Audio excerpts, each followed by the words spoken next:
Okay, is it gonna start streaming now?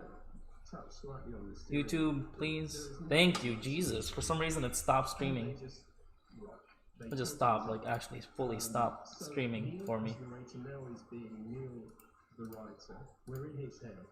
And then off the page, I'm going to extend this metaphor to snapping board, come the characters until, and we get this wonderful sort of sense of being inside. Okay, there we go. Thank you, Jesus. The classy part.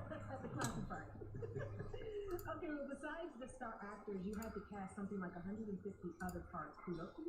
Sorry, it's not. I'm not really that interested in this. Unfortunately, I wish I was, but. Who was doing a lot of the casting did a fantastic job. There are way many more parts than we could comfortably deal with in a given situation with a studio that probably held 6 people and was really only up to 1. If you know the Marx Brothers works, you'll know there's a thing called the stateroom scene where they're trying to cram into a cupboard on a boat. Well, that's kind of how it was in this situation. I had to think of a way through this, and I thought what we need is all the very best audio voice actors in London. And London is a really good place to get voice actors because, of course, BBC still runs spoken word and drama and so on. So actors as busy as Michael and James, who was in a play at the time, you know, you're not expecting to see them. You're getting people who normally would get a marquee, who were coming in as part of the ensemble, and everybody kind of checked their egos at the door.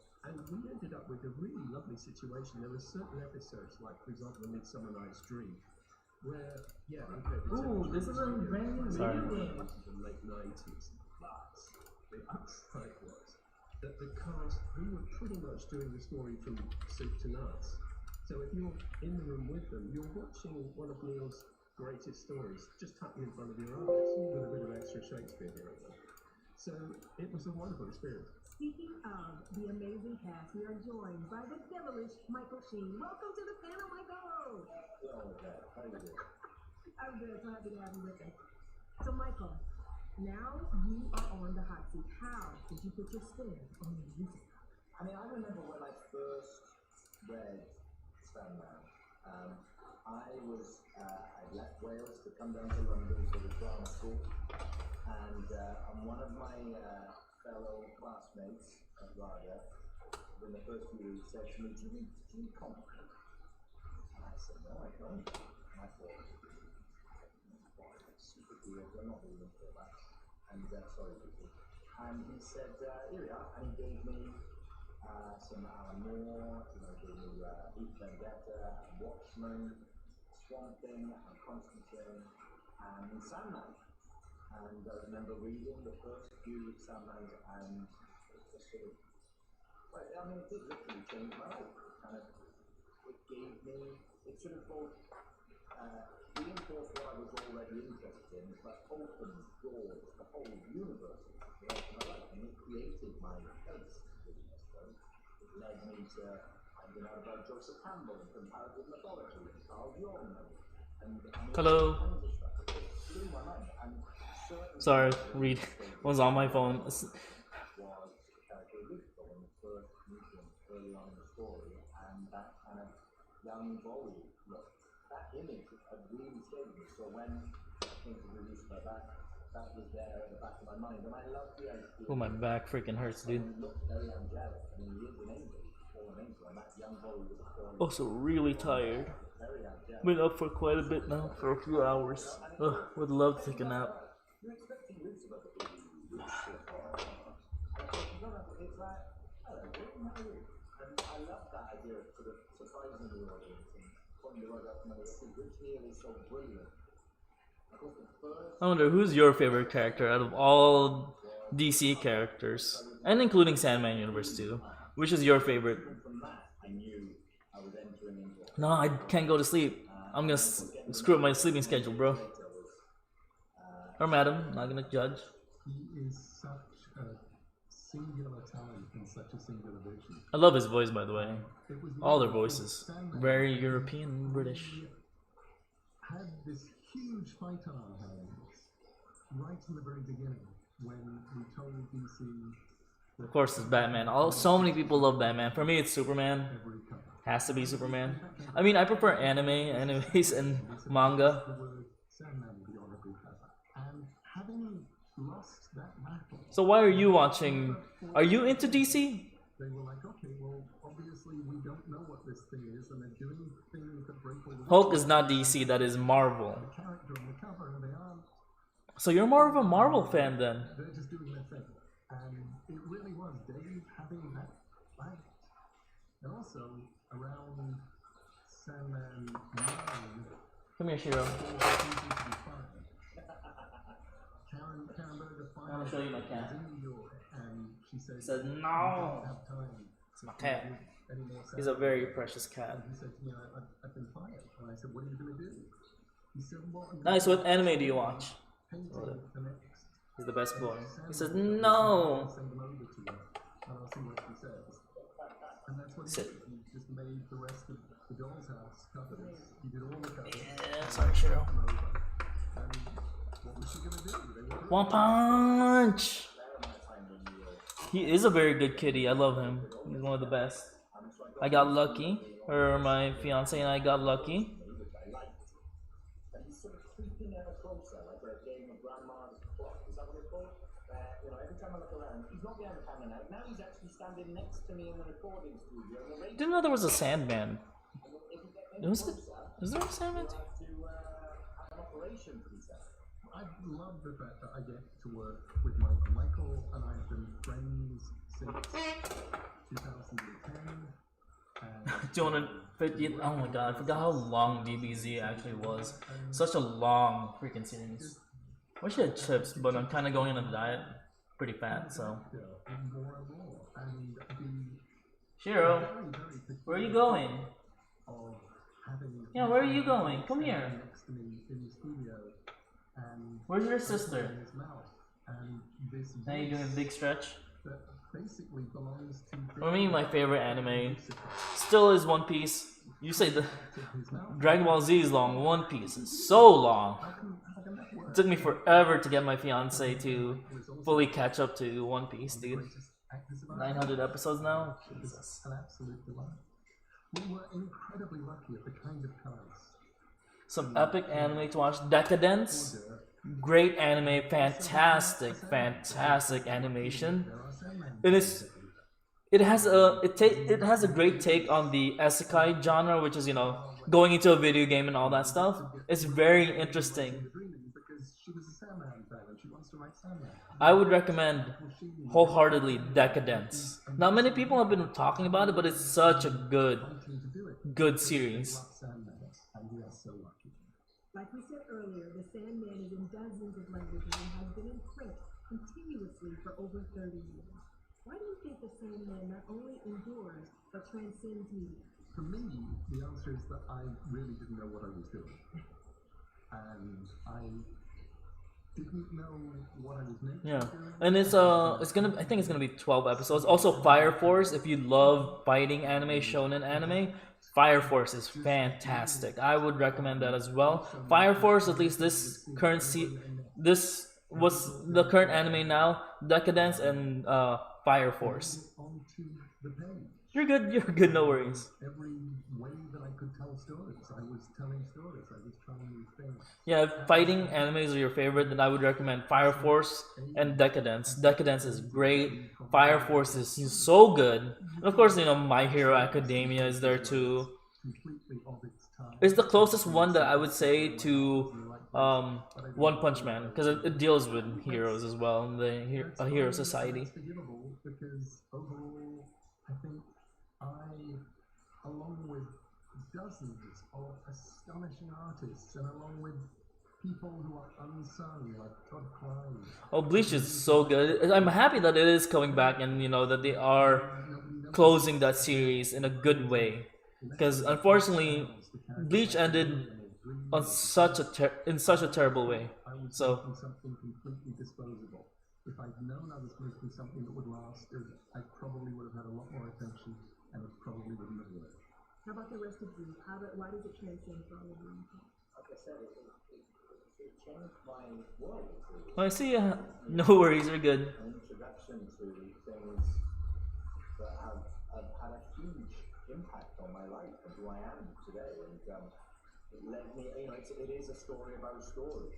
And as such, you know, as Neil said, You wanted to come up with something that allowed him to tell whatever story you wanted, and because of that, it roams across time and space and through mythology and history and Shakespeare. You know, every single it was such an explosion of the imagination and creativity.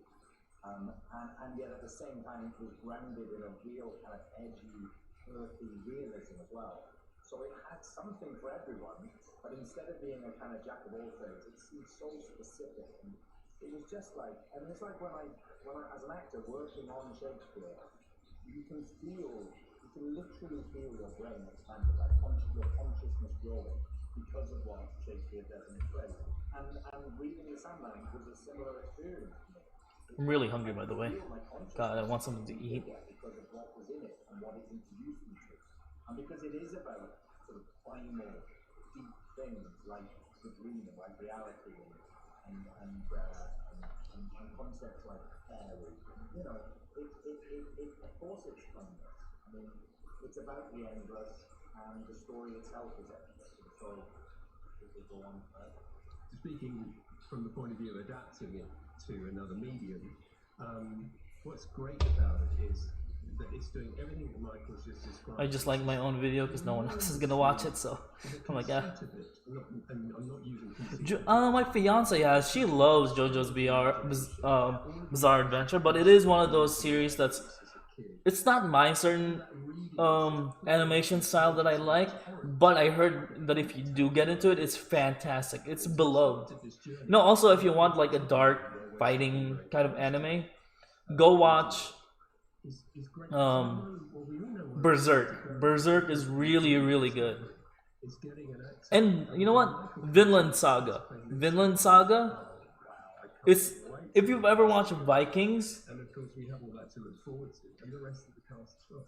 So when I was, if you've ever watched Vikings or Last Kingdom, I would recommend Vinland Saga. It's so good. It's a much better series than either one of those two. What was really astonishing about Sandman, especially the first time that I read it through as a teenager, was that unexpected people were at the center of the story. I think, you know, we're kind of taught to look to the most obvious figures to be heroes, the politicians, the famous people, all of this. Whereas in Sandman, the guy sitting next to you on the bus could be Lucifer or the King of Dreams.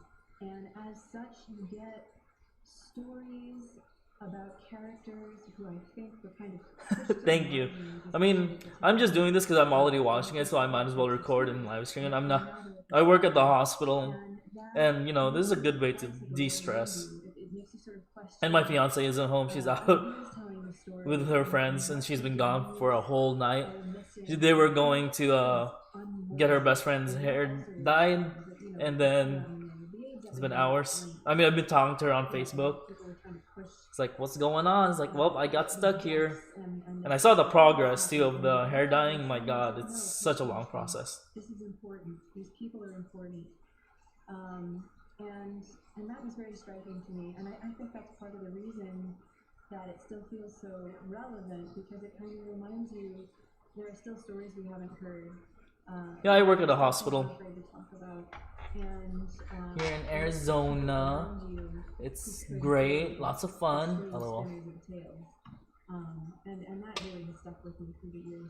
Well, that answer was amazing. I've thought about this a lot. Oh, good.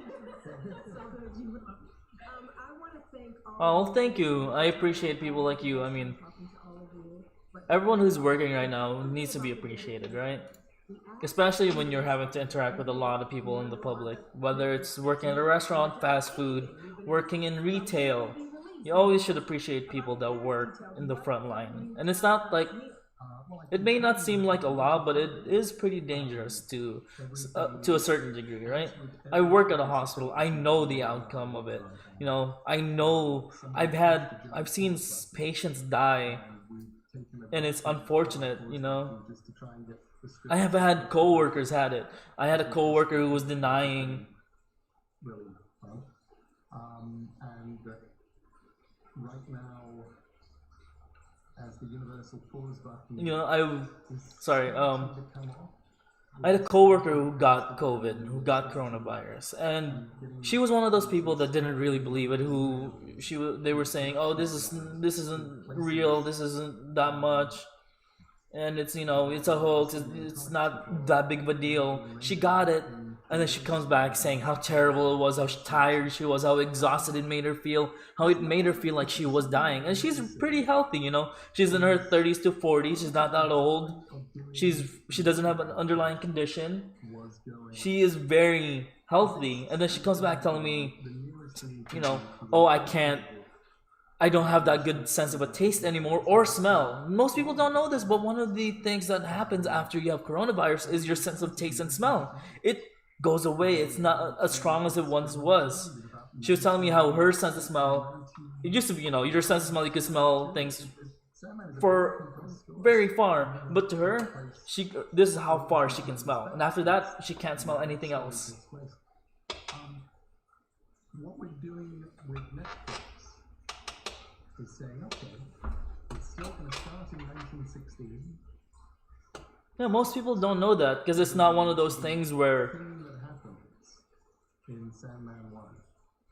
The point of it's not as important, right? Because you could still taste and smell, but it's not as strong as it was once. and how does that change the story?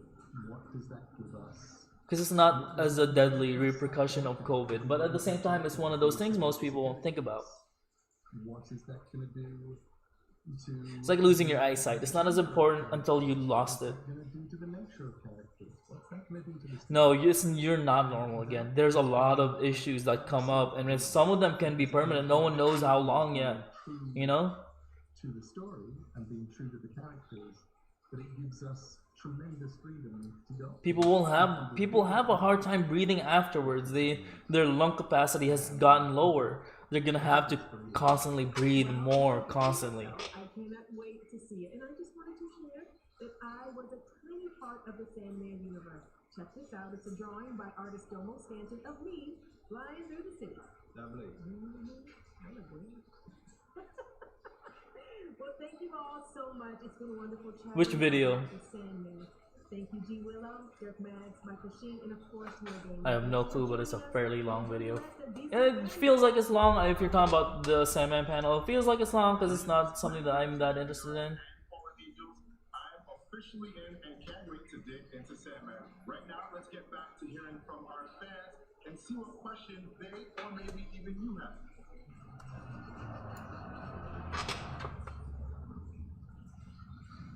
It's been like, I have no clue. I didn't record this one.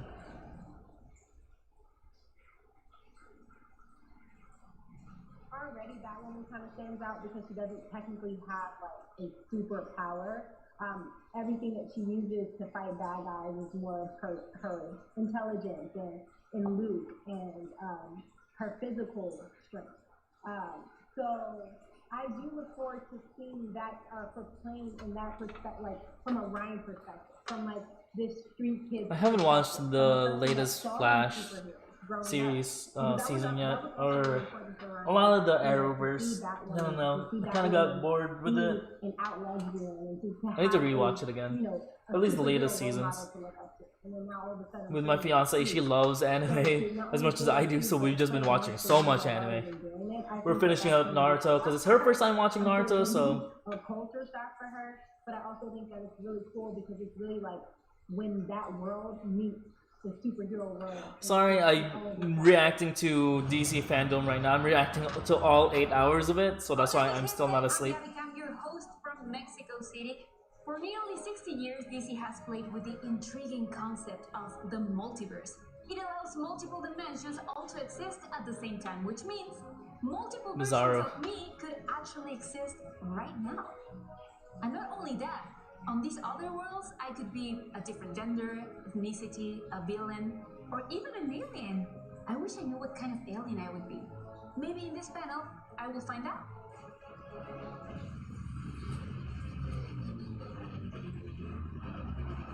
Oh yeah, no, we love a lot of the same things. We love food. Oh my god, it's terrible.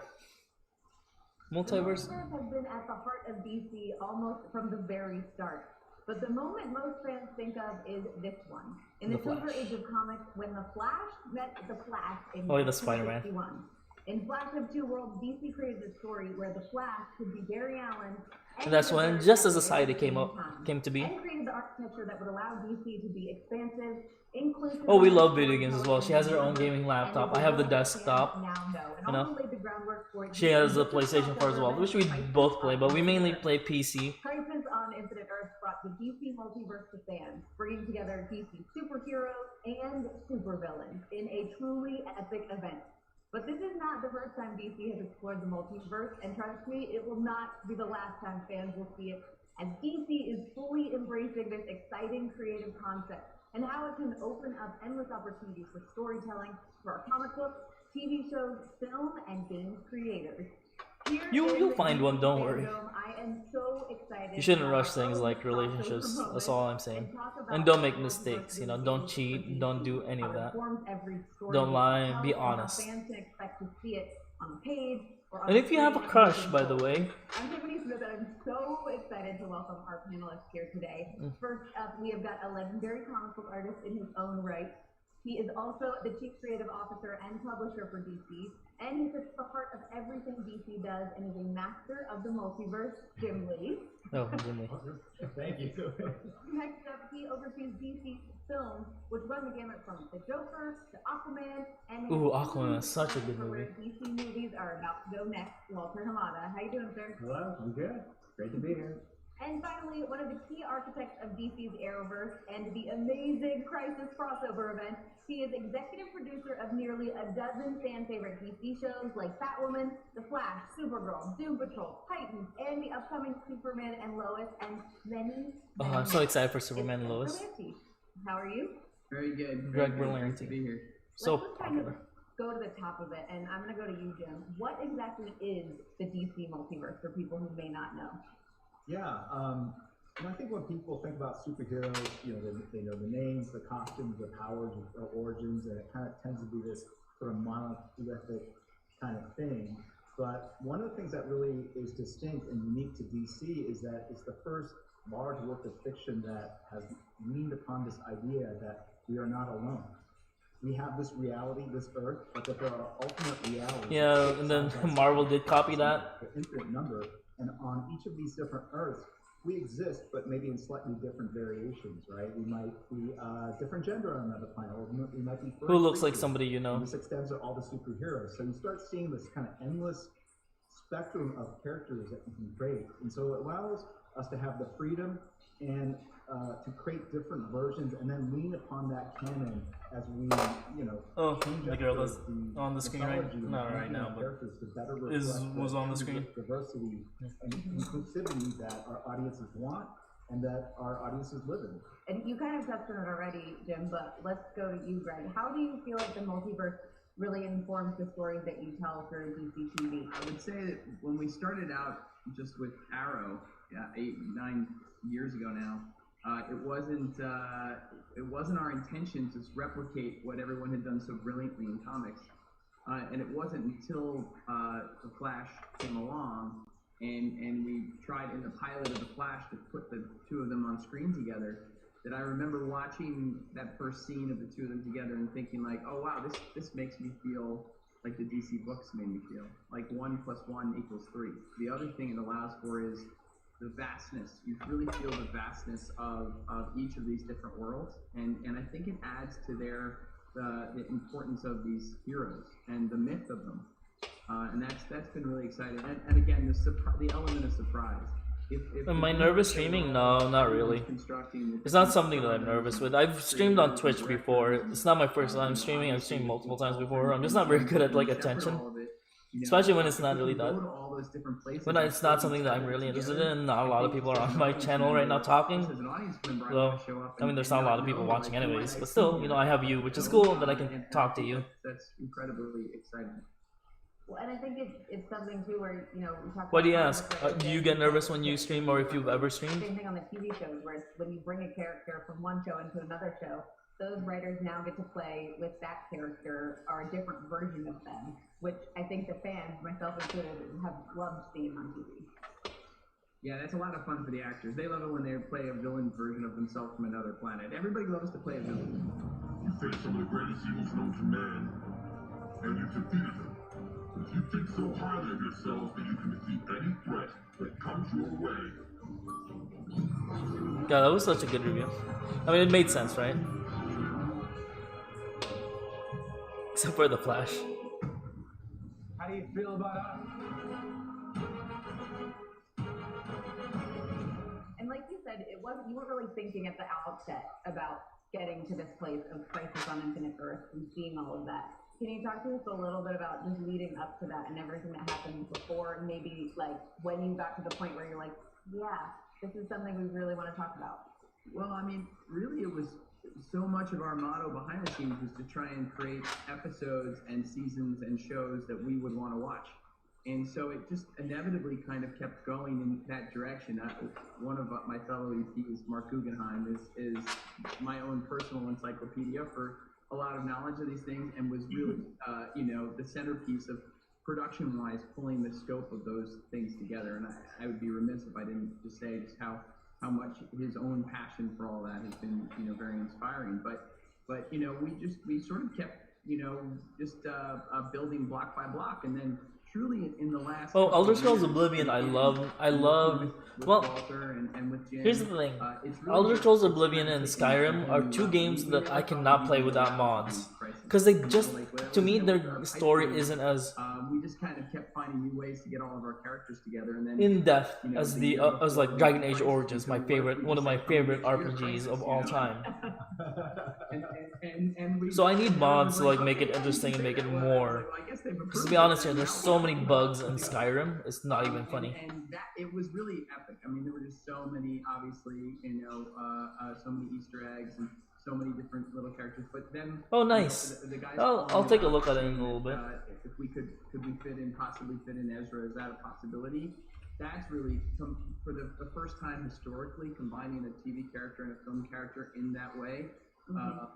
Is I think it feels like the beginning of a whole new generation of how we can begin to do these things, and that's just as a storyteller, that's really really exciting.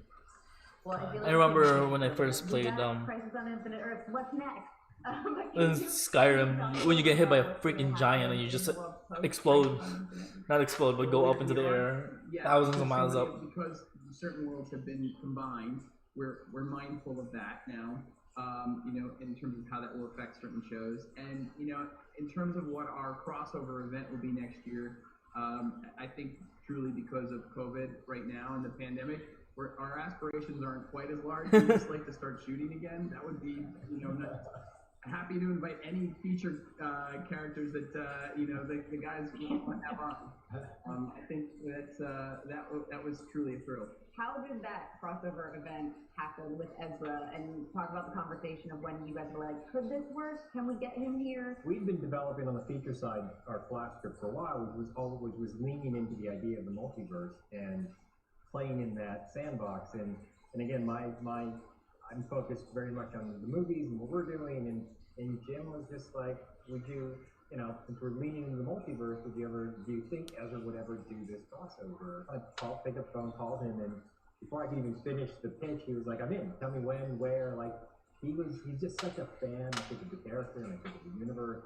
and he understands the importance of Flash and the character, his role sort of in that idea of the multiverse, that he immediately jumped on it, and then at that point, it was just, Jim ran with it. We were in a meeting, I think it was Walter, me, Peter Wonk was there, we kind of threw out this idea, and Peter was like, let me talk to Greg about this. And this was last minute too, right? But we had shot the crossover. So. Yeah, exactly. This is like right before the holidays. We were editing, and then the yeah. first call was like, well, wait a second, can Flash also bring us back in time to do this? Yeah. Exactly. Yeah, so we're on the holidays. I knew that we're down the wire, but I knew, That's good. Sometimes you just need to have a channel all about laughs. There's so many serious channels nowadays. You got, especially drama channels, man. Also, I'm kind of annoyed. This isn't in symmetry. If you notice, this side is bigger than this side, and it kind of bugs me. We had to track down the costume for Ezra. Yeah. Luckily, he still fit into it. And this side is bigger than that side. Greg graciously. So it kind of bugs me.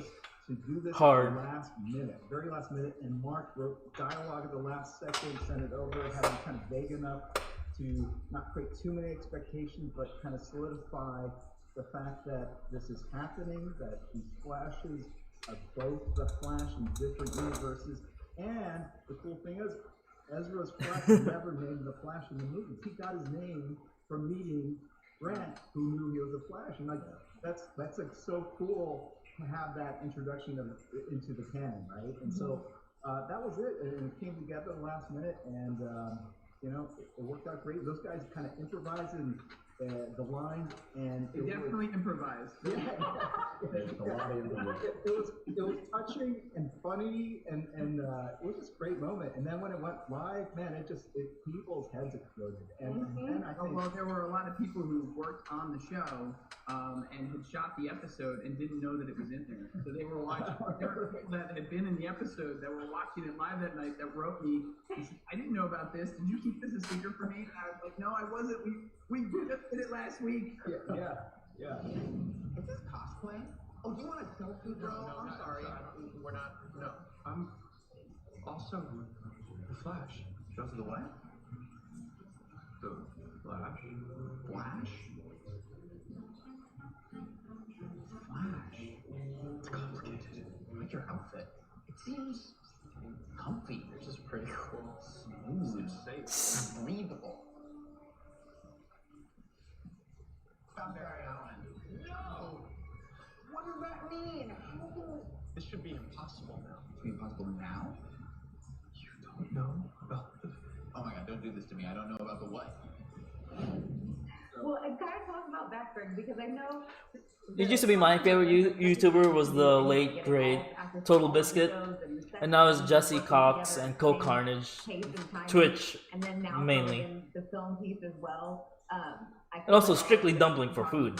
You know, knowing you a little bit that you're a huge fan, you're like, we'll do anything to make it work. But what was that moment like for you? Well, I was honestly, I really do experience these shows just as a fan first. And so when I heard it, I just thought I would want to see that. I would want to see that, let alone be a part of it. And whenever anybody in this business is doing because stuff they like also that, post on YouTube, so. like, how can we make this thing the best it can be? And how But can we Total make Biscuit something used to be everybody was my understands my and favorite loves these characters YouTuber. as much as we do. Then But if it's it's just on impossible. YouTube, It seems impossible. the most that I've watched right now is Strictly Dumpling for all the traveling food the videos. company was disorganized and went with TV was TV and film was film, and oftentimes DC and Jim was sort of the arbiter of like, hey, they want to use this character, using this character, and it became this like really weird situation where the fans they love the characters. No, I do not know who Corey Kenshin is. Corey X Kenshin or Corey Cross Kenshin. One of the movies, and you don't have to pick one or the other. You can love both, and they do both exist in this great multiverse. And I do think that moving forward, there's more opportunities for us to do things like this. And really, at the end of the day, it's about the fans. And if the fans want to see it, and it gives us a way to sort of explore maybe some different. What does he? What videos does he do? In a different way than it's been used thus far. We can just dive in a little bit more into this film, DC film. Walter, for you, what does the multiverse really mean? What the multiverse allows you to do is sort of lean into this idea of you can tell just great stories, and you don't have to really be as focused on it has to fit within a singular continuity. On one Earth, we have our Gal and Jason and Ezra version of the Justice League, and we can continue telling those stories.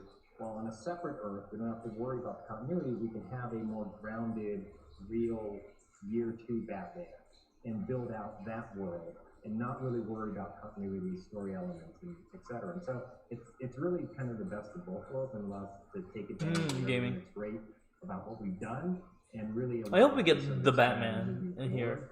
It'd be great. We're trying to keep it as simple as that. Like there's that one Earth, the greater Earth of sort of this existing Justice League, and then the beginnings of another Earth that is sort of happening that's early stages of Year 2 Batman. And then obviously there are outliers like Joker, which doesn't exist in either Earth, but that's okay. It's all part of the multiverse. Matt Reeves can continue to build out his Gotham, and he's got great plans to how to build it out and build it out in a way that's sort of innovative. And they announced recently that there's an idea of taking that Gotham and exploring it at HBO Max as a show. Like those are things that you can do because we don't have to worry about how that would impact. You mostly watch gaming. Understandable. Gaming is fantastic. So I think it just opens doors for us in ways that you couldn't have if you had to have a singular universe. So let's get into some of the questions that we've got from fans. The first one is for you, Jim, from Van in the U.S. Now that Doomsday Clock has concluded, will we see any more of Alan Moore's comic characters crossed over with the DC multiverse? Probably less on the crossover side. You don't want to, dip into the well too often and kind of make it too regular thing that becomes too commonplace. You want to save it for really big epic storylines where you've got great creators like Jeff Johns who's able to come in and really deliver, a story worthy of that kind of concept. But we are, there's a spin-off. There's a Rorschach series that Tom King is writing. It's not like necessarily What's your per se, but nice seeing you as well. Have a good day. Hopefully you enjoyed my video or my live stream. TV series, and so it's been kind of fun exploring that. You have a good one as well, my friend. The next one is for Greg from Swarup Kumar Singh in India. The Crisis on Infinite Earth finale showed that the multiverse is gone, and there exists only one universe and one Earth Prime. But since other shows like Titans, Doom Patrol, and the DC still goes on, is the multiverse actually gone, or is it recreated?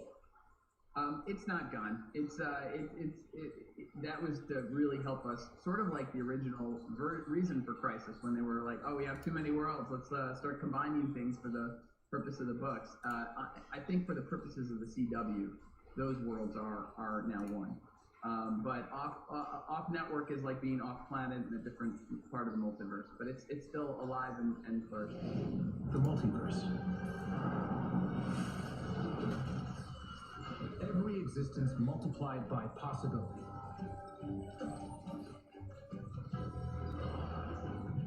And spread out before space and time in infinite measure.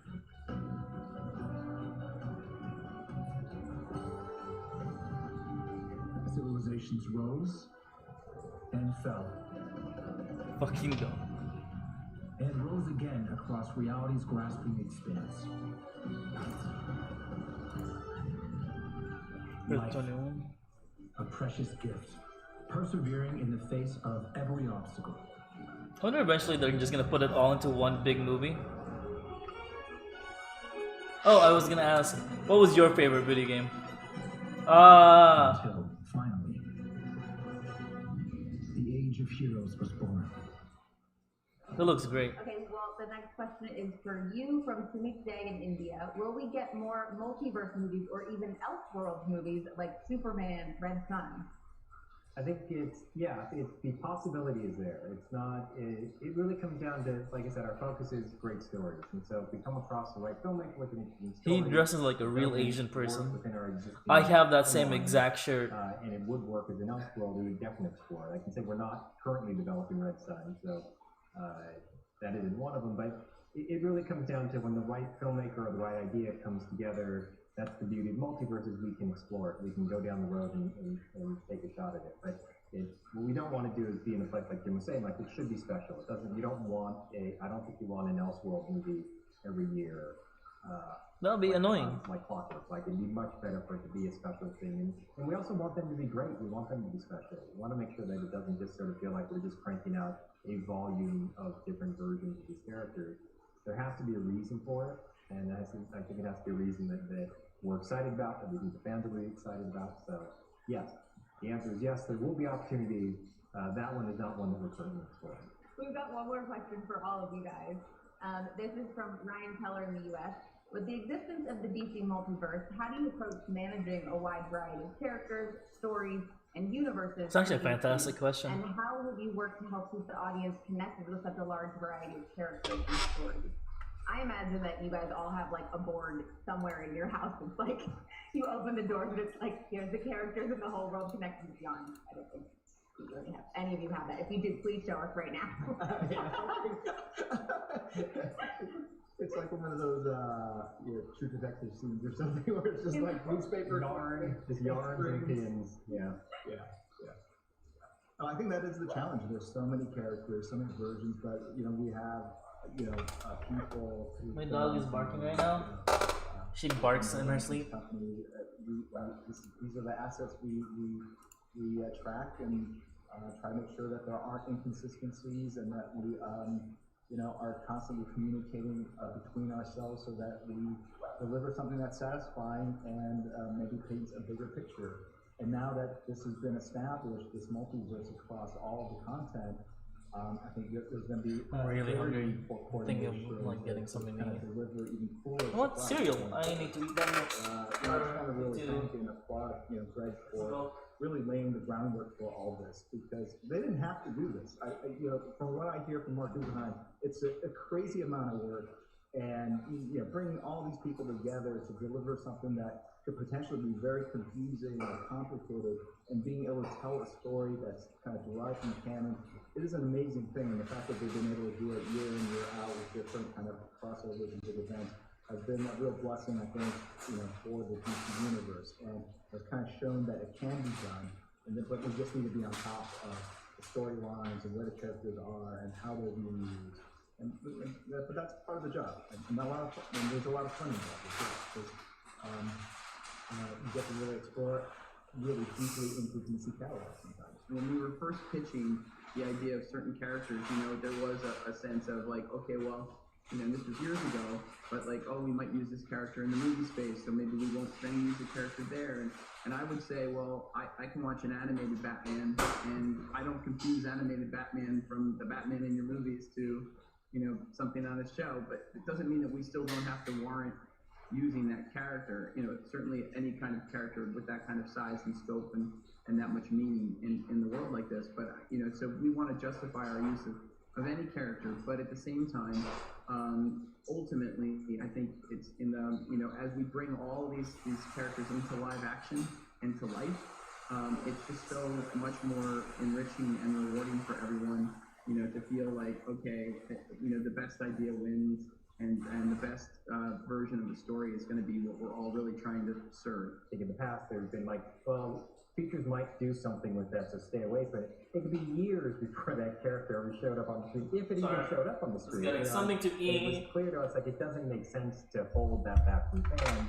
Let's explore that. And by the way, if they fall in love with the character on TV and we do something in the movies 3 years down the road, all the better. Like, it's just a greater awareness for the characters. And so, for us, our board is much smaller because we have fewer things that we're working on. We have, within a movie, it's 120 pages and there's a handful of characters, whereas in TV, there's a bunch of other characters that pop up. So it's a little bit more straightforward for us. I think really Jim is the great sort of, he's the center of everything. So he has to know everything that we're doing features, everything that's happening on TV, and everything funnels to him. And I think that's great that we have this guy who sort of knows the world better than anybody, who can sort of look at it and kind of go and come up and say, wouldn't it be great if Ezra showed up when we met Grant? And like, you don't get that without Jim sort of being sort of at the center of all this. And so I think it's just a great collaborative team, and it's really just the beginning of what we're doing here. I think with just the stuff that we're working on now, the ideas of multiverse, and really HBO Max being this other venue for us to really start to meet in the middle. I think if there was that sense that TV was TV and film was film, Max sort of becomes this place where it's like, it'll be our clubhouse. Well, everything will gather into that space, and we'll be able to explore different opportunities and cross back over. And I'm excited about the potential of all the things that we can do with DC in the multiverse. Awesome. Well, I want to say a huge thank you to the three of you guys for taking the time to chat with me and all of the fans here in the DC FANDOME. This is such, we're talking about different platforms for things, and this is a whole new platform for fans to get to experience the DC multiverse as well. So thank you guys so much. This has been awesome. Thank you, Tiffany. Thank you, Tiffany. That was amazing. Thank you so much.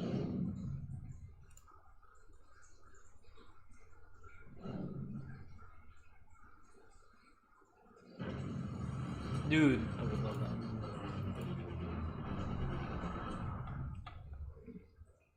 The future certainly looks bright for the DC multiverse. I'm still not sure what I will look like on Earth 26, but I can't wait to meet me there.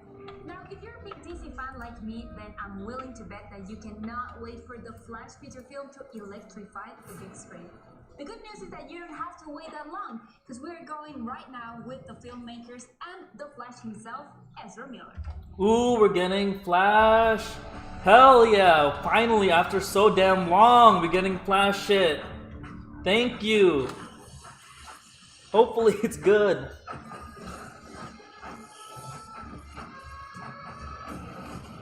Hello, fans around the world. It's me, Ezra Miller. God damn it. Can you just move out your hair on the left side a little bit? You know, like this? I'm Andy Muschietti, director of the Flash movie. I'm Christina Hodson, the screenwriter of The Flash. I haven't spoken to humans in a while, so I'm gonna be rusty. I'm Barbara Muschietti, the producer of the Flash movie. I play Barry Allen, aka The Flash, in the upcoming Flash movie. And I love you, and I'm excited to be here digitally with you. Flash fact, if you go to the bottom of Andy Muschietti's Wikipedia or IMDb page, you'll see that he actually has a PA credit on the 1996 Madonna movie Evita. Must ask you more about that, Andy. Telling the story of one of the greatest superheroes of the DC world is a challenge. The most important thing is that it gets to your heart. Growing up with Batman and Superman and Flash, there was an opportunity to reconnect with childhood experiences reading DC Comics. Flash fact, DC Comics actually stands for Detective Comics. Comics. The tone for the film, I think, is very much Andy's signature. He can jump from funny to scary to emotional really fast. And it's also a time travel story, which I find very exciting. Andy managed to put these tiny little DC Easter eggs into the It movie. I like your glasses, Mr. King. You look just like Clark Kent. I don't know about that. One, he was vying for the job way earlier than any of us knew. Or two, while making the Flash movie, he discovered time travel for real, went back in time, and went to put all these things in just to mess with us. Either way, well played, sir. You meet Andy, and you immediately can understand why he's the perfect choice for this movie. It's his compassion, his priority in this film of finding the heart of the story. It's kind of annoying because it's not anything, the video has nothing to do with the Flash. So, I would love it if all these shoots were actually... Literally unlike anything you've ever seen before. Do we get a trailer? Flash fact, did you know that according to actual comic book canon, Superman is both a vegetarian and a Metallica fan? Which is, of course, impossible. But then again, he's Superman. God damn it. Batman lost his parents. Superman lost his world. Superman lost his planet. Harley Quinn lost her egg sandwich. God damn it. But Barry, because he's got this ability to go back and manipulate time, He's very interesting thanks to he that. can actually go and change his own personal story. His mother was murdered. You can also change everyone's personal story. That's what happens every single time he does that type of crap. Trying to make things right. And it sounds like a cliche, but script is everything. When I got to read Christina's first draft, I was just blown away. The script has really captured his loquacity, his personality. So you're fast. Just That feels like an oversimplification. I fell in love with the Flash when I read Flashpoint. The combination of Oh, Flashpoint was such a great series, such a great comic series, dude. If you want to watch, there is a movie of Flashpoint, by the way. It's such a great movie too. Power of changing the events of the past, but by doing so can deteriorate the very fabric of the space-time continuum. The juxtaposition between his vulnerability and his immense power is really what's exciting about superheroes to me. The thing with Flash is, out of all the superheroes, he is one of the most emotional ones. Autonomous is faster than the human being. Beware. Every actor, every director, every writer brings something different to a character. Barry as a character, and especially the way Ezra plays him, he's a guy with so much heart, so much humor. Spending time with Ezra is kind of like spending time with Barry Allen. Really, I can feel his passion and his enthusiasm and his creativity. He was born to play this role. Flash fact. The first appearance of the multiverse in DC Comics is actually a Flash comic. Flash Comics number 123, The Flash of Two Worlds. Time travel isn't simple. It's not always a straightforward case of go back So and then change this is one gonna thing be a and time nothing travel changes movie in the then. future. This film is immensely important because if you look around at the DC universe, obviously we have all of these characters that exist within their own bubbles. We even have now multiple iterations of the same story. I'm Batman, I'm Batman, I'm Batman. Sounds like a cool guy. This movie, by opening that door that Flashpoint did in the comics, all of these stories and characters can start to collide. Hello? This should be impossible now. It's impossible now? You don't know about the... Oh my god, don't do this to me. I don't know about the what? The cinematic multiverse is going to be born out of this movie. It's born out of Barry's story. It blows our minds. The levels of possibility that exist within the context of this. Without the Flash, there would technically be no multiverse. Well, technically there would be, but it just wouldn't be found. Theater and enjoy these movies in the dark with a lot of people and with great snacks. Ooh, okay. Honestly, I don't want to spoil too much of the movie. I want you to be surprised when you see it. There's something that I can show you, a little sneak peek. God damn it. Oh my god. Nope, sorry, that's my fault. It was an accident. It's not my personal playlist, but it might, yeah, that might have been my fault. Back to you, Andy. So I'd like to share a couple of concept art drawings, and it's Barry Allen's new suit.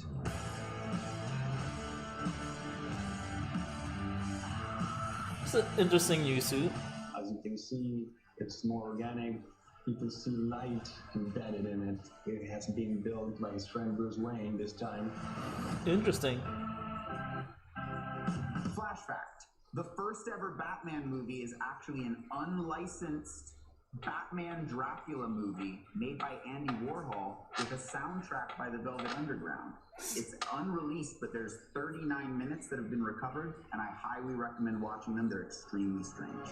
There are so many potential crossovers in the multiverse, so many cool things that you could do. I would really love them. Damn it, are we really not gonna get anything about actual Flash? I think they would solve a lot of problems, let me tell you. I'd like to see Game of Thrones crossover. Instead of all the months that it takes traveling from Winterfell to King's Landing, it would happen in 2 seconds. Barry Allen in the Iron Throne. Dude, that'd be I hilarious. already have a weird behind-the-scenes DC multiverse crossover. My best friend growing up is Rob Pattinson's older sister. Huh. So I've actually known the new Batman since he was 2 years old and in diapers.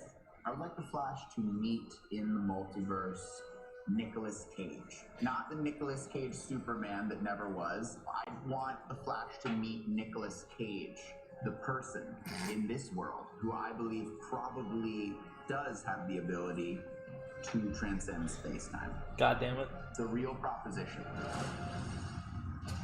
Are we just not really all we're gonna get about the Flash? God damn it. I'm so disappointed. I also can't wait to hear more about the Flash. Thank you, Andy, Barbara, That was Christina, really and disappointing, I'm gonna be honest. I Hold thought there on, was gonna be we more. all know there are several Flashes: Wally West, J.K. Oh well. Bart Allen, and Barry Allen. Did you know when Barry isn't working to save the world as the Flash, he's working to save Central City as a police scientist? Okay, that's all for me right now. I'm going to turn this over to Jaden Rodriguez, and I'll see you back here soon. G'day DC Fandome, I'm Jaden Rodriguez from Australia, and I'm so excited to be here with you all. I just gotta say that being a total superhero freak that I am, I'm totally loving being part of this epic DC event. And you can't talk about superheroes without talking about the man himself, Batman. I mean, dude, can you imagine how awesome it would be to be Batman? In fact, if there's anything better than watching Batman, it's watching two Batmans, or Batmans. It doesn't matter. Let's have a look at this mashup of two fan-favorite Dark Knights who happen to reside in the opposite ends of the Bat spectrum. I love Batman Beyond, dude. Terry, this is top priority. Go ahead, Bruce. A Wayne Powers Deep Space probe is receiving an anomalous communication. I'm patching it into you now. Is that you? Clearly that's not me, Terry. But apparently it's what passes for me on this earth. Whoa! Who's the dweeb? That would be Robin's counterpart. No way. That's the Joker? That's not the Joker. It's a Joker. I don't know, Bruce. Your friend with the Liberty Bell hair said the Joker. No matter which universe he's from, he's a vicious and deadly psychotic. He's throwing fish at you right now. One thing's for sure. This Joker could up his thug recruitment game. Yeah, pick up a fish and start tossing already, slacker. Wait, is he stealing a fish? Oh, this has got to be the dumbest heist.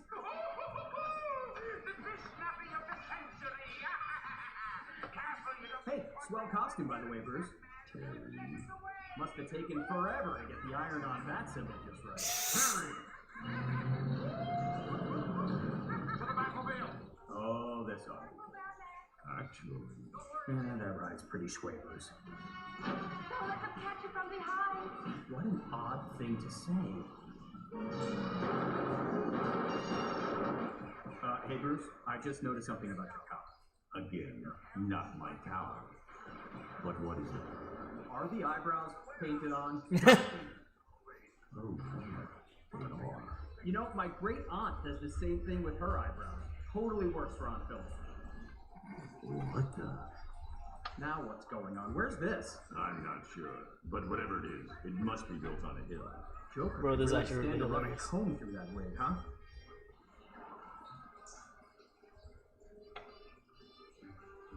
Oh, easy boy wonder. Let's not forget we're wearing elf shoes and support hose.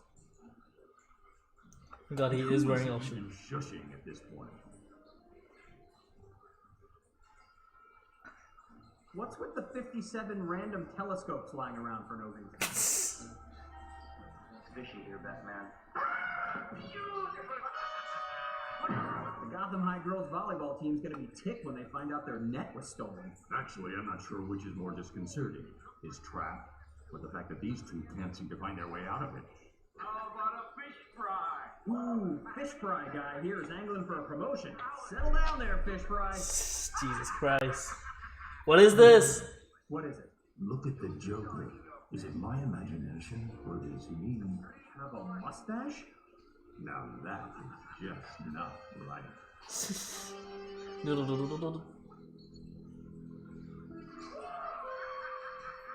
Wow, worst hot tub party ever. But on the bright side, Robin is already wearing his bathing suit.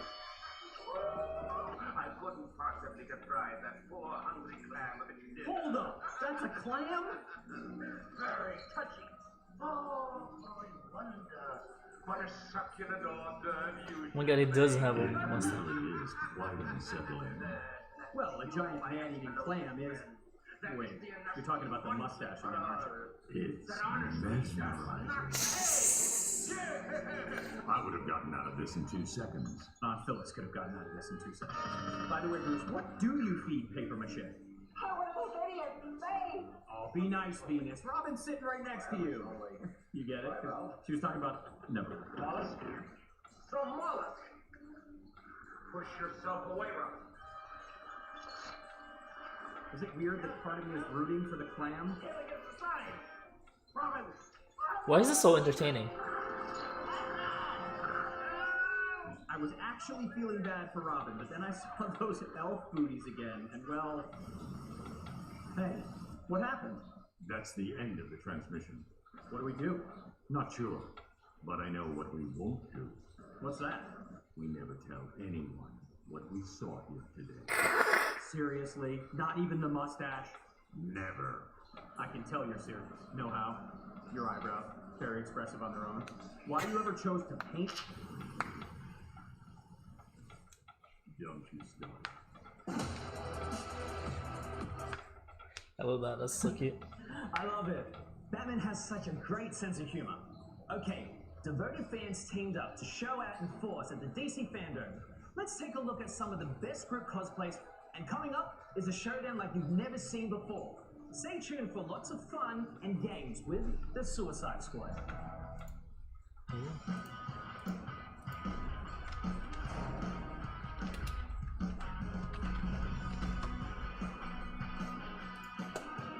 Looking at the schedule.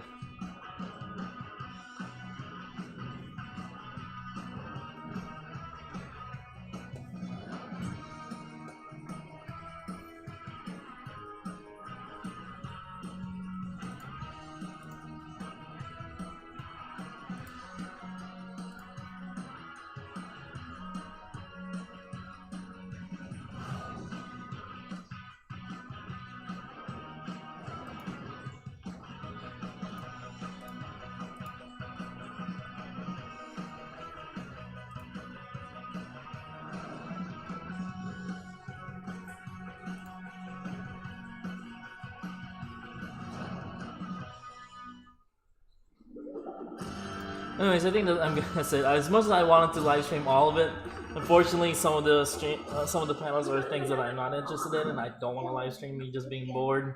So, I'll be back for Suicide. Actually, Suicide Squad is coming up, so I might as well stay for Suicide Squad. I was gonna end it, but I'll stay for Suicide Squad. Watching stars. Orion, the cloud.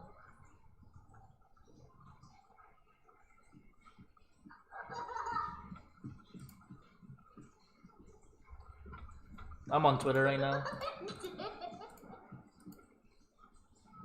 Polaris.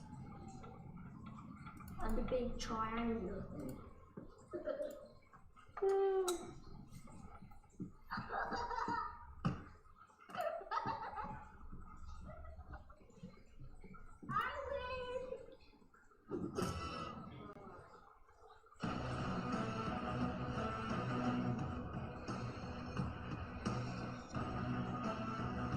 Even though we are in the Hall of Heroes, I know that if I was ever in trouble, I would call upon this next group to help me out. As you know, director James Gunn announced in February that filming had... Hi guys, welcome back to my channel. Welcome to me reacting to the Suicide Squad panel and maybe trailer? To discuss his vision for the film, answer fan questions, and have some insanely crazy fun with the cast. And, of course, share some never-before-seen content with us. I hope this content isn't just like the Flash from earlier where it was just concept art. I'm so excited to be here at DC. Oh yeah, James Gunn. With all the amazing DC fans. As many of you know, the Suicide Squad is by far the most fun I've ever had making a movie. I am still working hard on it every day from morning till night. So we're having a great time creating something. Ooh, that's a burn to Marvel right there. Holy hell. Jesus. Break now to take some questions from you guys. Hey James, when was the first time you ever read Suicide Squad as a comic book? I'm getting more cereal.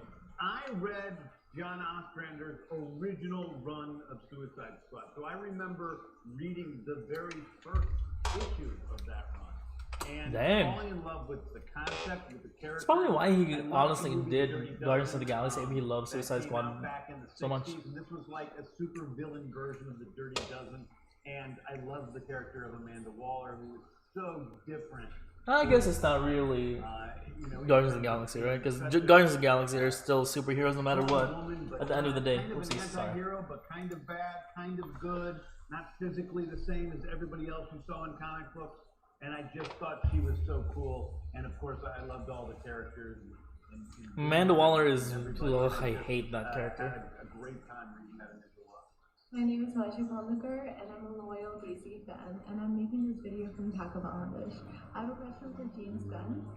Which DC character were you most excited to write about for the Suicide Squad movie, and why? Meisha, I think the character that I was the most excited to write for was Harley Quinn. I've loved this character ever since Paul Dini first put her in animated shows. I think that there's a sort of chaotic trickster god nature to her. She's a chaotic neutral. She loves Joker, but at the same time, she wouldn't mind Batman. She takes you in places where you don't know you're going to go. Kitty cat. So a lot of it was Shiro. me writing for Harley, and a lot of it was I love him. Harley doing some of the writing for me during the Suicide Squad. Hey, I'm Jake from State Farm. Oh my God, it's Jake. Setting aside the massive amounts of damage that you must have had the squad rack up in that one scene, can you confirm the number of crashes and explosions? No, ask the first part. Hey, Jake, I cannot confirm the exact amount of explosions. That was really cringy. That was really cringy. Oh my God. We have about as many explosions and crashes in this film as has in any film ever. In fact, the guy who did all of our special effects on this film, Dan Sudik, who has done almost all of the Marvel movies, great movies, says there are more effects in this film than all of those movies he's done combined. So we have quite Well then, that's special effects explosion. something. Jesus. You've said Ostrander's run was influential, but what else inspired you to feature these under-the-radar characters? That is an amazing question, and one I'm excited to answer because I actually had a long talk with John Ostrander, about this because he came and he visited the set, and I said I don't think of this movie so much as an adaptation of your comics. I think of this movie as a sequel to your comics. In the comic books. What would John Ostrander be doing with these characters, if it was 30 years That's an after interesting he take first on started? this. And so I think that it has the spirit and the lifeblood of the Ostrander books, but I also like to continuously take in new supervillains, other supervillains who have sometimes been in the Suicide Squad comics over the years, but also a lot of, characters like Polka Dot Man and Ratcatcher, who have never been in the Suicide Oh my Squad. god, if we have Ratcatcher here and Polka Dot Man, that would be amazing. Who have something to offer and that we could have put into the movies. So that is where my biggest inspiration That would comes have been from. great. Who were your favorite villains as a kid? And did working on this movie teach you anything new about these quote-unquote villains? Wow, who were my favorite villains growing up? Well, I was a huge Batman fan, and I'm going to tell you who my favorite villain was, and maybe it's a little embarrassing, but I'm not embarrassed by it. It was Batmite. I loved Batmite. I thought he was hilarious and creepy as heck. So Batmite was definitely my favorite supervillain. And don't think I didn't think about putting the Batmite in the Suicide Squad, because I did. I'm super saturated with the Suicide Squad, and I absolutely love the direction of the movie. So is it true that Flula is playing Javelin Man? And if so, why? Also, is Nathan Fillion playing Black God? Hey Milan, so is Flula playing Javelin Man? Well, his name isn't exactly Javelin Man, but in mere moments we are going to see who Flula Ooh, and Nathan please! I want a trailer. And Oh my god! I'll give you a hint. One of them you got pretty correct, and the other one you didn't get correct. Oh, so Nathan there's a Fillion lot is of probably people Blackguard. all over the internet who have theories about who people are playing, and sometimes they've been right, and sometimes they've been wrong. And so I guess we're going to answer all those questions in a minute. But I will tell you one thing, which is Flula Borg is the funniest guy in the entire world. Wait, what if he is like that Incredibly person, Javelin Man? I don't know who Javelin Man is. Might search it up. But right now I'm watching this, so. He's already. Here it comes, the time that so many of you guys have been waiting for. Who is who in the squad? You've heard a lot of the actors that are in this movie. Oh, okay, never mind. I think it's just like the panel Maybe you thing. have some good guesses. Not, If you're right, maybe you're not wrong. a trailer then? We'll have to see, but here it is. Everything. You know the deal. Successfully complete the mission, you get 10 years off your sentence. Oh, hell yeah. Welcome to Task Force X. These are your brothers and sisters for the next few days. Going to Rick Flag. Michael Rooker.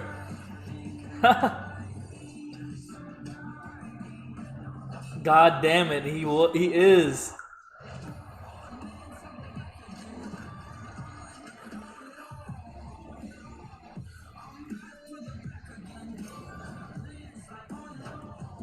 This is amazing. Oh my god, this is amazing. It's the stupidest, greatest characters. King Shark!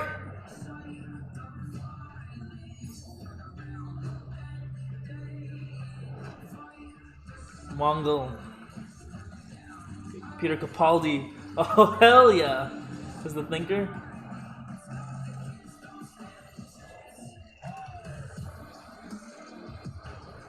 Pete Davidson as Blackguard. Nathan Fillion as Ratman? Or no, okay. Jack Courtney as Captain Boomerang. John Cena, goddamn. Everyone is apparently gonna be in this damn movie. That's amazing though. I love that. That's so good. Taika Waititi. Ah! So excited. Here we go. We are introducing the cast and the characters they're playing of the Suicide Squad. First of all, we have Idris Elba as Bloodsport. Hell yeah, Idris is such a. John Cena Ooh! as Peacemaker. David Dastmalchian as Polka Dot Man. Hell yeah. Jai Courtney as Captain Boomerang. Nathan Fillion as TDK. Lula Borg as Javelin. This is like a really messed up Brady bunch. Yella Melchior as Ratcatcher 2. Hell yeah. Pete Davidson is Blackguard. Interesting. Feeling in as Manga. She's so hot. Michael Rooker, unfortunately, is Savant. Oh, I love Michael Rooker. Deal with the devil. Peter Capaldi as the Thinker. Sean Gunn is Weasel. Steve Agee is John Economos and our on-set King Shark. Alicia Braga as Sol Soria. Hell yeah. Juan Diego Bocco is General Presidente Silvio Luna. Hell yeah. Real great guy. Joel Kinnaman is, of course, Rick Flag. Viola Davis is Amanda Waller. And, of course, Margot Robbie as Harley Quinn. Together again. Good. Are you excited to be a part of DC FANDOME? We're excited. This is gonna be great. We're gonna have some fun here. We're gonna have some competition, which it's not fun unless there's somebody winning and somebody losing. And so I would like to have a couple of team leaders, and I think it only makes sense that we have the people in charge of the Suicide Squad, Viola Davis and Joel Kinnaman, as our team leaders. Why don't you guys go ahead and let's pick teams. Bloodsport. Thanks, bud. Thanks. Definitely. All right, I'll take my girl Harley Quinn. All right. Yay! She's so hot.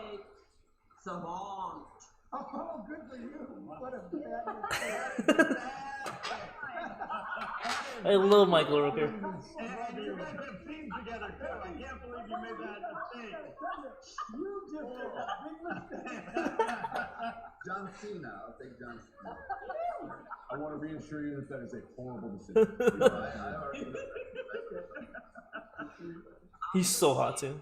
My boy, King Shark. Hell yeah. Okay, I will take my man Boomer, Jack Courtney.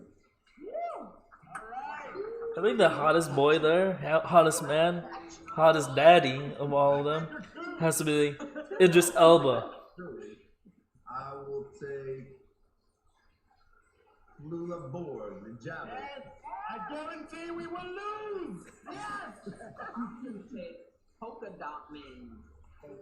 Yes. I'm gonna have to grab the weasel. Good man. That's on Rooker's team. Yeah, the way to get it. That's one of the names.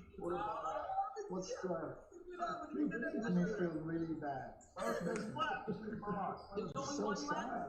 It feels like high school. This is what it was like, the basketball team. Yeah, Jesus. I'll pick the Thinker. Nathan Fillion already. PK. Hell yeah, Nathan. Oh, so hot too. El Presidente. Okay. What about Mongo? We got picked by Joel. Yeah, thank you, Joe. Cigarette. Oh man. Yeah, okay. I'll give it a quick fight card. Okay. That went well. I think that went really well. Let's start off. We're going to go head to head, and we're going to start off with team captains. Let's do Joel and Viola. I'm going to pick. This is a good question. Okay. I know both of you know so much about the lore of DC Comics. It's a multiple choice, so you don't have to look terrible. Out of all the squad members, who are the only characters to have had their own comic series? There's 2 of them, and I'm gonna list 4 options. A, Harley Quinn and King Shark. B, Harley Quinn and Amanda Waller. C, Harley Quinn and Peacemaker. Or D, Harley Quinn and Boomerang. Which 2 have had their own Oh shit. series? Harley Quinn and Peacemaker. Oh, yes. Damn. That's correct. Even look, even I knew that.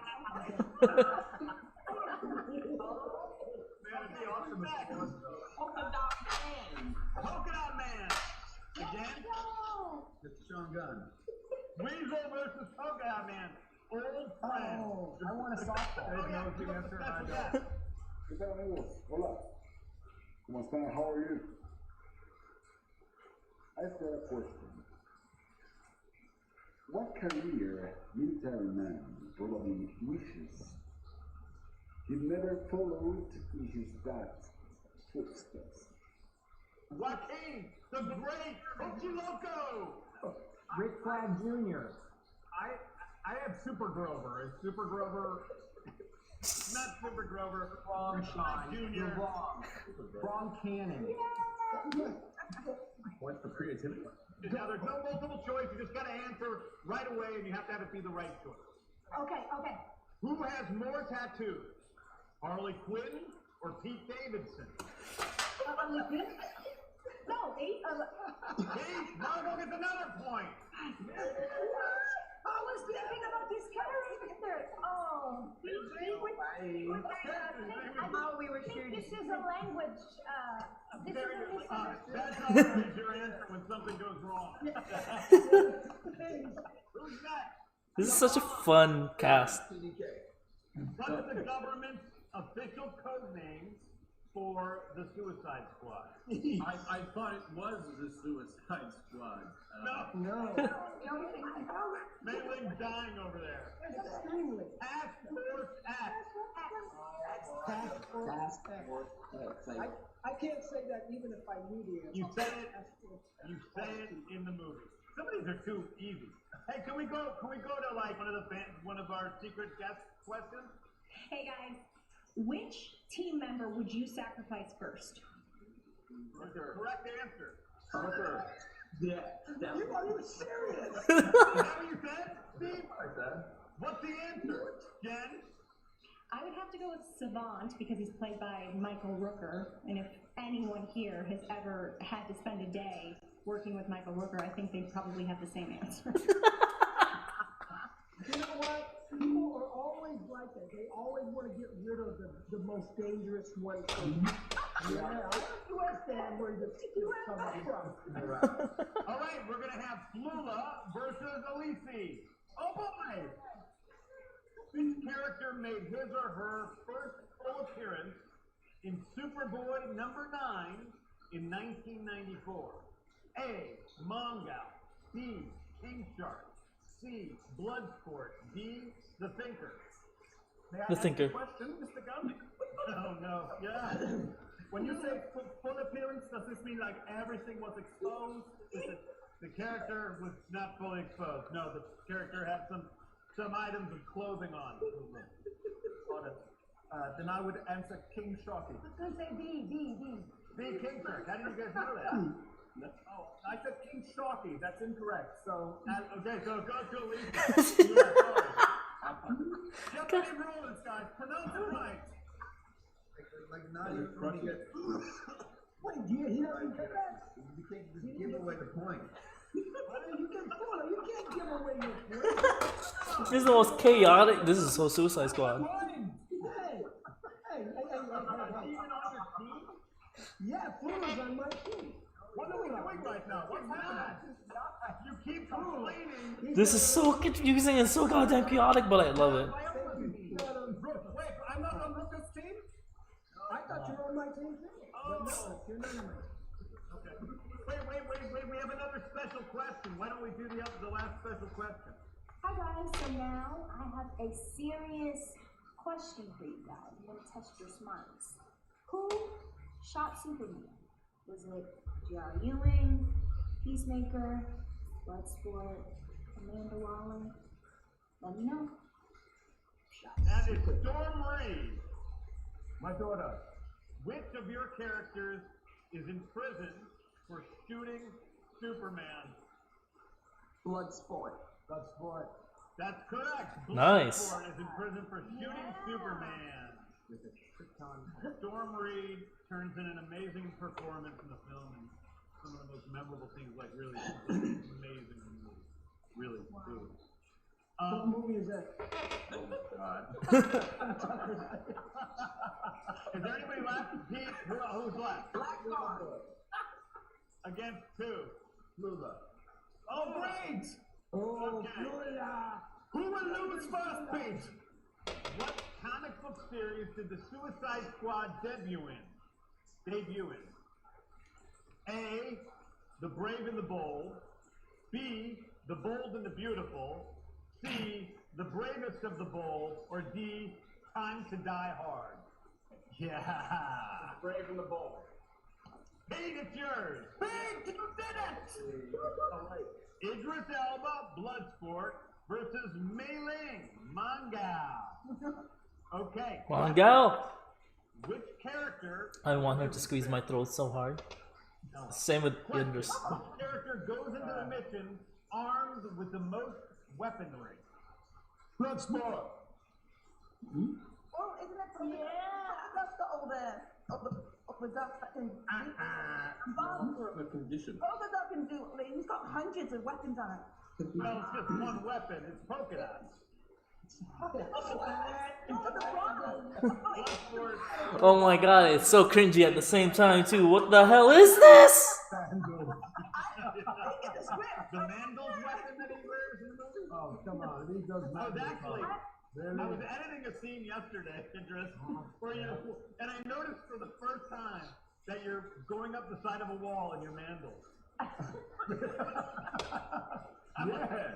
Well, he always was. I guess he was always wearing his Mandels in that scene. I just never noticed till yesterday.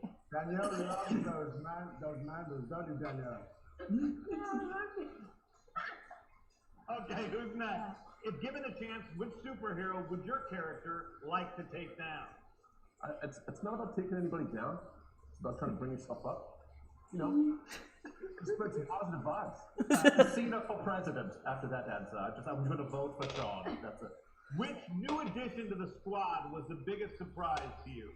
I think Weasel was the biggest surprise. You're going to expect him to be this crazy animal. You can't even. I mean, come on. Wait till you see Weasel in action in the movie. How does it look? It's amazing. It's amazing. Like really, truly, it's just the most fun I've ever had. I love the movie. The studio is overwhelmingly happy with the movie. Wow. The action is great. Please let there be a trailer. It's dramatic in the right places and very touching. It's great, and all of you guys. I mean, just down the line, it's just the greatest cast I've ever worked with by far. Just every single person is amazing. It's just a once in a lifetime thing for me. It was a blast to make, and it's just cutting together just completely fluid. Honestly, I'm so grateful to all of you guys, except for Rooker. But I can cut around them pretty easily. So he's looking at me every day on the cutting room floor. They don't even do that anymore, do they? It's all digital. They made it digital for you, so we don't even have to look at you on the cutting room floor. I just got to say, what an amazing experience it was, and for both of you and all these guys. You know, the atmosphere on that set was so positive. Such a warm, wonderful. Oh, Louis Capaldi, everyone forgot about him. Not everybody has been in a big superhero, even if they've been Doctor Who or anything like that. So to walk onto a set like that can be quite intimidating. But the welcome that you and everybody here provided was just fantastic. So thank you and everybody here for that. Leave it to the British guy to come in right at the end and say something beautiful that makes us all look stupid. That's what I'm here That's why I'm called the thinker. So the showdown champion, I believe, even though we haven't been keeping very good score, is Viola Davis's team. This was so stupid. I love it. So you guys, right? I have a little something special in store for you, which we have you guys right now, and everybody out there in the DC Fandome universe are going to be the first to see a little behind-the-scenes action from the Suicide Squad. Ooh, well, behind the scenes, I don't mind it. No, I prefer a full trailer, but I think it's going to surprise people. You kind of sit there and go, how did they do that? It's going to be different from any superhero movie ever made. fucking polka dot man. There's no one better in the world to direct the Suicide Squad than James Gunn. I was excited with an opportunity to be able to do the Suicide Squad in the way it could be done from my point of view. This one is completely unique. This is a gritty 1970s war movie combined with the brilliance of James Gunn's characters and comedy. You need to direct it to set the vibe.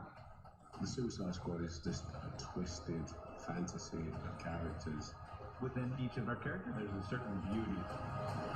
With most of them. Some of them are just pretty crappy through and through. Be like a douchey Captain America. The guy who believes in peace at any cost, no matter how many people he needs to kill along the way. Okay, I got it. Don't ever settle back like you think you know where this is going, because you don't. As soon as you have some sense about what's about to happen next, James comes in. I'm actually really excited. It looks really good. Janitors, heads, arms, legs. It's like a big, massive graphic novel brought to life. This is by far the biggest movie I've ever made. King Shark! I don't think that you know what to expect. Don't get too attached. This has been truly the greatest, most exciting journey of my life making this film. God, that was great. So excited, dude. Oh, that was it. What do you guys think of that? New clip we just Anyway, I can't wait for everybody to see the Suicide Squad in theaters all the way in August 6th, 2021. We're still working on it, but man, I am so excited for everybody to see it. And I am grateful for everyone out there in the DC universe. That was really good. I liked the panel mainly because it was also really fun. And saw this train wreck that would have gone perfectly smoothly. It's not been my fault. So, thank you guys. Way to go, Viola and your team for the win. Anyways, thank you guys for watching this video. I hope you guys watch my other videos as well. That was a fantastic... Now let me turn this down. Now I'm even more excited for the Suicide Squad movie than before. How about you? Tweet us at #DC FANDOME. And next, we have a very special... Anyways, that was a fantastic trailer. Not really trailer, behind the scenes. And it was a great panel. It was really fun. And you really saw how chaotic it was, which is, I feel like what the movie is really going to be about, is the chaos. Because Suicide Squad is a very chaotic group. So I'm very excited to watch it. Anyways, thank you guys for watching. Please comment, like, subscribe. Tell me how terrible this video was and everything else you think. Thank you.